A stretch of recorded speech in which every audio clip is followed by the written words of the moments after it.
كلاسي خيدي فلطو يتبلا كلا ولات بيت مرتس فلطو تنتم بيت سبكا بيت كريستيان بكالب كله تفلطو ميا مالتي غورو بيتو ميا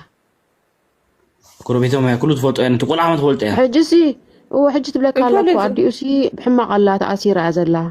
كو تبلا كازلا مسكنا يسال ابغزا كفيديو ደግሞ ንገራቸው ይሄ አባትየው እንደሌላ ወንድ እዚህ አውሮፓ ላይ እንደሚያገኘው የሚጠጣ የሚያጭስ ምናምን ሰው አይደለም። ሰውን ቀና ብሎ ማያይበት ከቤት ውጪ ማይል ለልጅና ለሚስቱ ሲል የሚኖር ሰው ነው ዳዊት። ባለቤቷ ባል ሰብአያ ካትለካላ ከማንም ወጣት ድሰቲ ድሰክር ዝስሕብ ገለመለ ይኮነን ብጣዕሚ ንደቁን ንሰበይቱን ዝነብር ሰብዩ ብጣዕሚ ትሑት ሰቢት ብለካላ Ja, die Satan Test. Ja. ናብቲ ቤት ትምህርቲ መውጣት አለብን ክንወጽእ ኣለና ብዛዕባ ቤት ትምህርቲ ድዩ ሰላማዊ ሰልፍሲ ክንወጽእ ኣለና ከም ሓበሻ ትብለካላ በቃ ሰው አይን የሚፈሩት ጥያቄ የሚፈሩት ሰዎች ናቸው። በጣም የፈሩት እውነትሽ ነው። በጣም ይፈራሉ። አቦና ዲኡን ሲ በጣም ለዋሃት ከም ናይ ዓድና አተሓሳስባ ዘሎ በጣም ቁኑዓት እዮም። ነዚኦም ይኸዓ ሰይጣን ዝፍትን እኮ ነዚኦም እዩ ከምዚ ዓይነት ሰብ እዩ ኢየሱስ ክርስቶስ ስም ዘምስ ሓሳብዋ ይስመር ሓሳብዋ ይስለጥ ሰሎም ዝወፅእ ዘበለ ብሽም ኢየሱስ ሓንቲ መልእኽቲ ነግረካ ደለ ብውሽጢ ሰይድልካ ኣለኹ ስክረያኻ ሓራምስ ወፃኹ ክርያ ናይ ተቆልዓ እንድያ ሓንቲ ሰበይቲ ተዛረበት ኣላ ጀርመናዊት ተዓይና ዓሚታ ተዛረበት ሰሚዕያ ኩላሃ ምልታ ሰሚዕያ اوكي بقى حرها تملات يا خبرك حقا تخون كبرت حفتي اي دونت نو انا همان سبسره دليكم حقا تخون سيكو انا همان طرطر زلو سب حيزوكم زخده ايه ولا انا كم عندي ትግስት እኔ ሊወጣ ነውና አንድ ነገር ልነግርሽ አሁን ሹማግሌ ከስፓል ዳር አላወጣም እየሰማሽኝ ነው እዛ ስፓል ዳር ላይ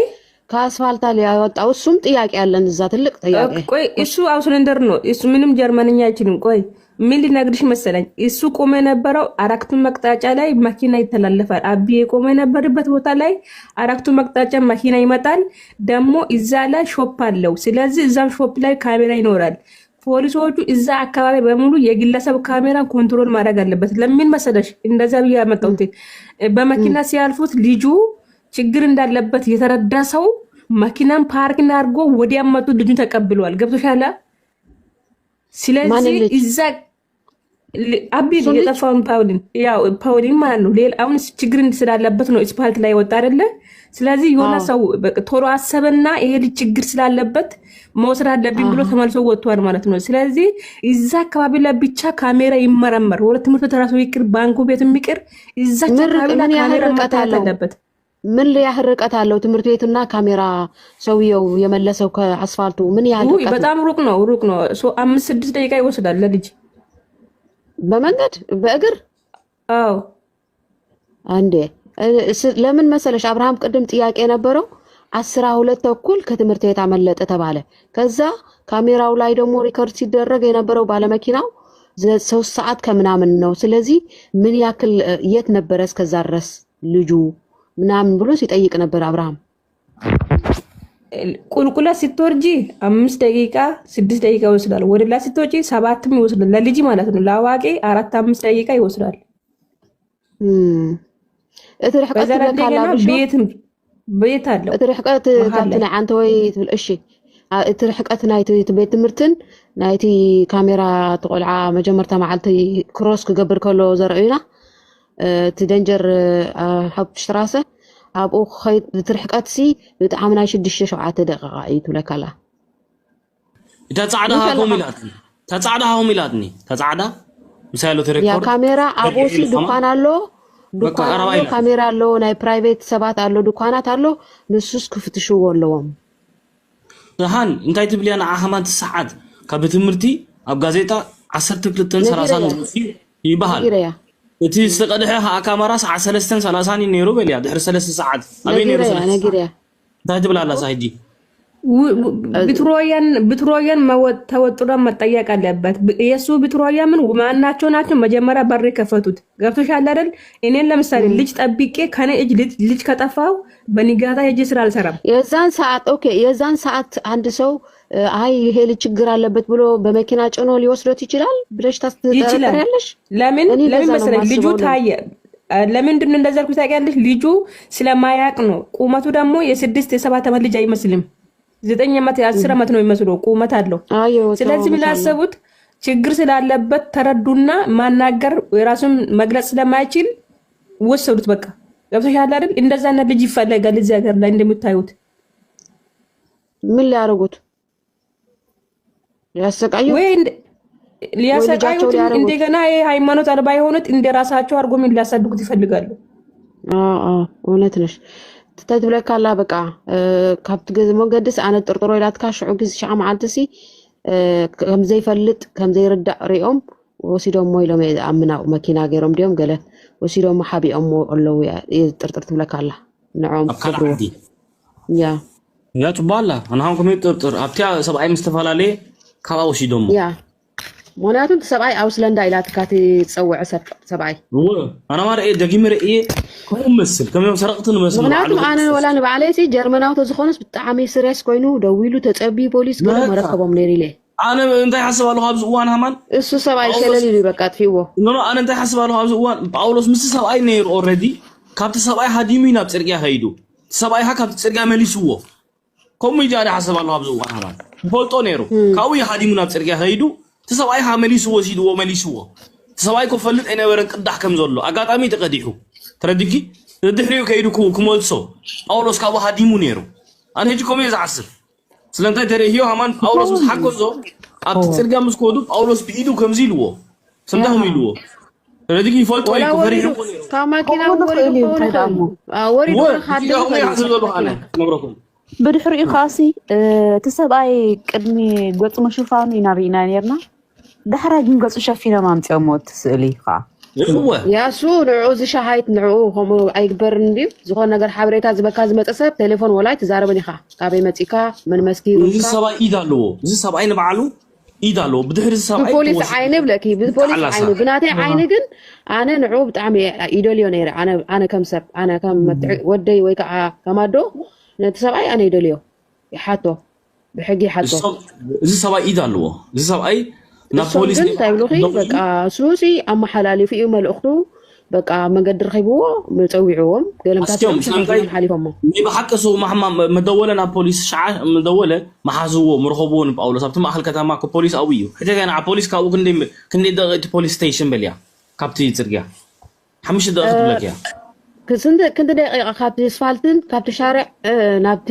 ከመንገዱ ከኣስፋልቱ ወደ ናብ ፖሊስ ስቴሽን ስንት ርቀቱ ምን ያክል ይሆናል? አረ 5-6 ደቂቃ ነው። በቃ እዛው በዛ ነው። ከተማ አጭር ነች፣ ትንሽ ከተማ ነች። 5 ደቂቃ 6 ደቂቃ 5-6 ደቂቃ በእግሩ ትብለክ በቃ እጂ ለባሕቅ ተደውሉ ሰብኣይ ጳውሎስ ሃማን ገዲፎ ተሃዲሙ ኣብኡ ሒዙ ወይ ማብኩ በእግር አይደለ ዜጋ እንዳላስተርጉም በእግር ነው። መኪናቹን አንስቶ ምናምን እስከ ሲመጣ ከተደወለ 5-6 ደቂቃ ይወስዳል። በእግር ቢያንስ 10 ደቂቃ ቢወስድ ነው። አቀበት ነው ሰፈሩ።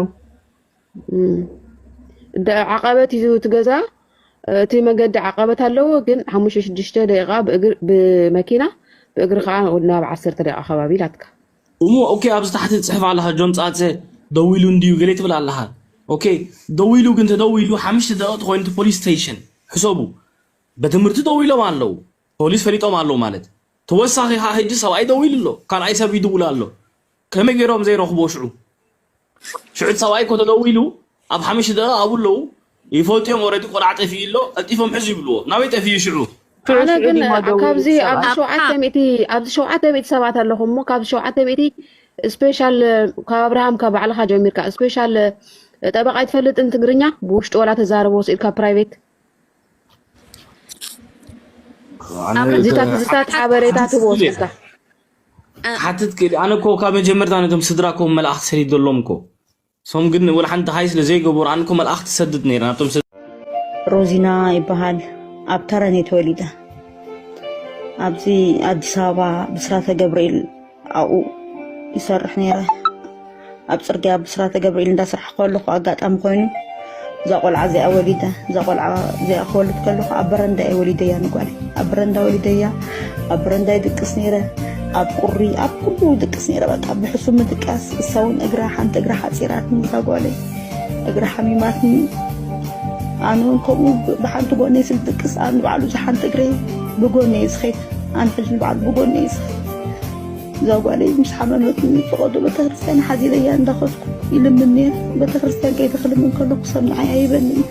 ነፍሰይ እንዳርኣይ ሰብኣይ ተኽፈለይ ሰብኣይ ይበንን ነፍሰይ ገጃው ስለዝኾንኩ እዚኣ ቆልዓ ዝረኣየኒ ነፍሲ ዝበለ ሰብ ነይሩ ዘኽእሉ ሰብ ነፍሲ ዝበለ ሰብ ነይሩ ዘብልዓኒ በቃ ህይወተይ ከምዚኣ ትመስል ነይራ ካብ ዝገርመኩም ነገር ሕዋተይ እዛ ቆልዓ ንባዕሉ ከመይ ከም ዝወለድክዋ ንባዕሉ ኣይፈልጥ በቃ በረንዳ ደቅስ ከለኹ በቃ ዝኩሉ ፀገም ዝኩሉ ቁርን ዳኣሽም ክፈራረቐኒ ከሎ ኣነ እውን ኣነ ንባዕለይ ሕመምቲ እየ ኣነ ባዕለይ ብጎነይ ዝኸይድ ሕጂ ንባዕሉ ተትርኢኑ በቃ ኣይድቅስ ፍርቀት ልባ ኮፍ ኢለ ዝሓድር ድቃስ ይብለይ ኣይድቅስኒ ኮፍ ኢለ ንሓለኽዋይ ዝሓድር ሕዋተይ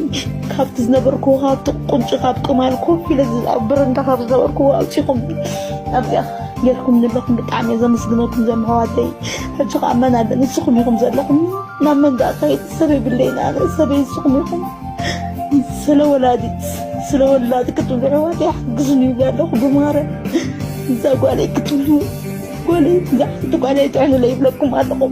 ሕዋተይ ናብ መን ክኸይድ ሰብ